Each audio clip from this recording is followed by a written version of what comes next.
Prepare for Star Citizen Alpha 4.3.2, it's warming up for live. CIG said we're not expecting any further 4.3.2 PT updates as we warm up the live environment for release later this week, and it's expected to drop anytime today or tomorrow. I've put a couple of dev responses at the end of this video. We're going to be looking at the latest release candidate build. We're going to be talking about what you're going to get for 4.3.2 live, things you need to know to have the best time running up to the release of it and starting when it goes live. Prepare for Alpha 4.3.2. You can rename your PTU folder to live if you were playing in the PTU to download less once the patch goes live. Once you've updated it, if you are updating, then I recommend that you delete your shader folder via the launcher. That will make sure you don't have any problems. It will rebuild all your shaders and all that sort of jazz, which can take a little while. There are no planned wipes with this patch, but save your character customization is always recommended because that stuff and consumables does get wiped. Your hanger customizations as well. Ammo. I'm interested to know if Medgel, the actual expensive Medgel, if that will carry over. I do believe it was whitelisted for long-term persistence. Refinery jobs get wiped as well, so make sure you've got no refinery jobs on.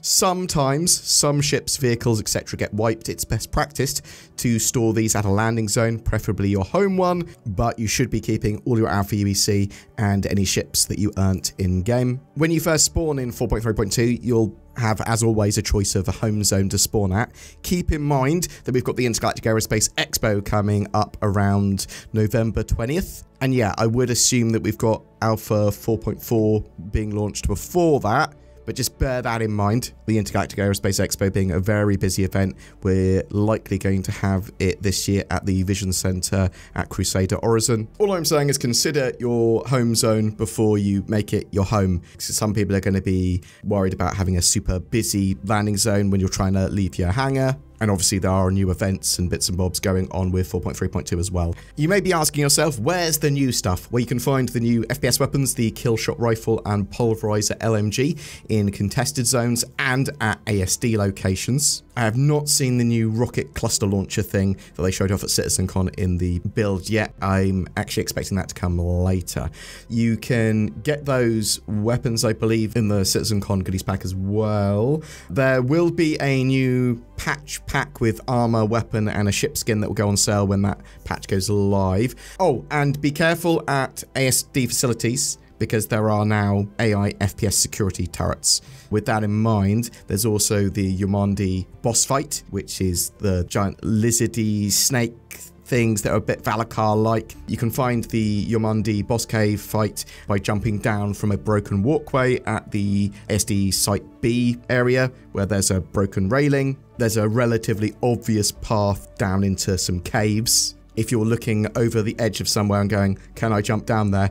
You're not where you need to be. It is relatively obvious and safe. Do recommend you bringing loads of ammo when you go do anything at an ASD facility, but especially with that Yomandi fight, you can do it with multiple people. I recommend doing it with at least one other person. You are locked in the Yomandi boss room and others are locked out when you are doing it. Take anyone you want in there with you. When you pull the lever, you start the fight. And those Yomandi eyes and tongues and stuff, Wicklow will want. There is a limited time event as well that's running, the Frontier Fighters Finale. You're going to have missions in Pyro to assist either the Headhunters or the Citizens for Prosperity in their campaign against the Frontier Fighters, and I suppose also each other. These missions will expand out each week. It is a multi-week event. You can still do the previous week missions when the new ones come in though. There will be a winning side based on contribution. I am not sure on the rewards for that, but most of the missions are go here, find this thing, get it and bring it back here, fight some people, hunt some people down. You should have until Alpha 4.4 goes live in November before that event is over.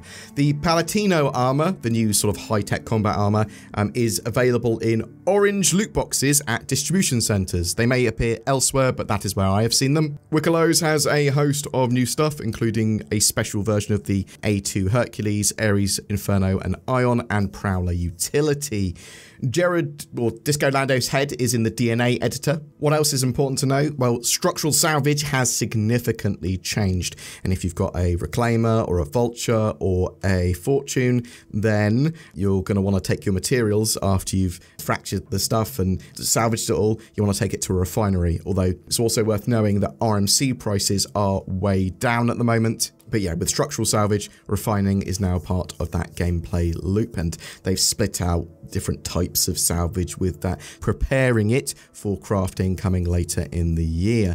There has been commodity updates as well. You should be able to make much better bank while hauling, free hauling, all that sort of stuff. A load of FPS weapons got buffed as well, LMGs and sniper rifles, that sort of stuff. The Nova Gatling turret and Scorpius missile turret are available in shops. These are previous items that were bespoke on those ships and vehicle, so now you've got more options. PvP missions are now in their own tab. The Isperia Vandal Stinger, the Grays Market Shiv, and the Anvil Paladin are all newly flyable in Alpha 4.3.2 if you've purchased it with real money or whatever. Also, it was confirmed that the 200 referral reward is the Isperia Stinger. Some of you may already be there, some of you may never get above 10 referrals. Oh, talking about the referral rewards, there was apparently a bug with the legacy system that wasn't tracking properly the other day, but CIG have said that's since been fixed. Now, there are some ships and vehicles that are currently missing from in-game shop that should be there with this patch. So I'm talking about the MTC and the Asgard, mostly. They should be in in-game shops with this patch, technically.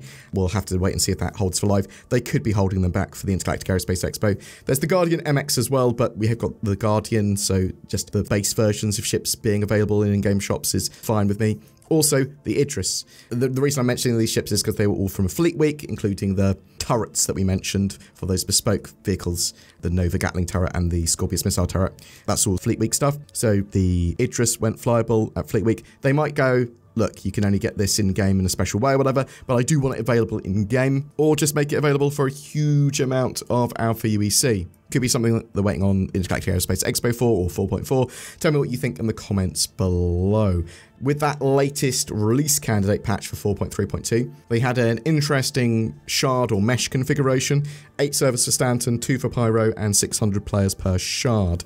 I think that's interesting because even with the Pyro event, CIG looked to be focusing on Stanton. Now, that could change for the live build, for sure. I'd expect probably 6 for 600, so 6 Stanton servers, 4 Pyro servers, and then 600 players. Or they might expand that out as they have more missions added week by week to the new event. How busy is Pyro going to be with those missions and event going on compared to the new Yomondi fight, which I suspect is actually going to be pretty popular, but we'll have to wait and see. There's loads of fixes in that latest patch for the Yomondi fight, and actually it's looking pretty solid now. There are various mission fixes, including lots for the new event for the CPF and Headhunters sets. There's fixes for PDCs that weren't working, more crash fixes. There are some intermittent known issues, some of which CIG have already solved, but some hopefully will be solved, some more, by when 4.3.2 goes live. Players may not respawn at their primary residence after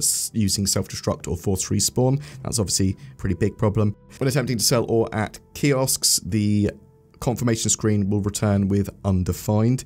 The ATLS can't sometimes pull off a ship's cargo grid. Equipment and armor dropped on the floor can be suspended in midair and become uninteractable. Medical rooms given to you by patient check-in can not open sometimes. There's some issues with clipping through elevators at contested zones. And there are a couple of other ASOP issues with client stalls and locked loading screens. From what I can tell, though, the patch is actually in pretty good shape. I did hear some people complaining about having another event in 4.3.2 and potentially another one in 4.4. CIG did respond basically saying Race for Stanton was an event, as was Fight for Pyro and Supply or Die, and the Frontier Fighters finale is, yeah, a set of missions. It is an event, it is limited time, but things like the new Yomondi fight and a line of mine, Stormbreaker, the Onyx facilities, SD stuff, that is all repeatable. It is sandbox permanent additions to the game. The new stuff that we've seen for Nyx coming in 4.4 as well, that is all permanent additions to the game, at least for the most part, rather than just an event. I'm super excited for Alpha 4.3.2. I'm going to be using this patch to gain some currency so I can do some more interesting trading cross-system when Nyx comes out in 4.4, because we do know there's going to be some pretty good opportunities for inter-system trading, and there's going to be a lot of fighting and combat and stuff going on with Nyx. I don't actually know what the rewards are for the Frontier Fighters finale event in this patch, so tell me in the comments below if you do know and I've just missed that somehow. And if magically those new ships and vehicles are in the shops, the MTC, Asgard, Guardian OX, and Idris, they've appeared somewhere, tell me in the comments below as well, and tell me what you're excited about. Are you having a great time with that latest release candidate patch? Is 4.3.2 already live and you having a terrible time, a great time? Tell me in the comments below. And something else that you should do in the comments below is, well, maybe not the comments below, but just down below in general, click on the links to NordVPN to get better accessibility, security, and privacy on the interwebs. I use NordVPN. You can use it too. Links below. Big discounts. NordVPN.com/BoredGamer. Use it. Do it. Do it now.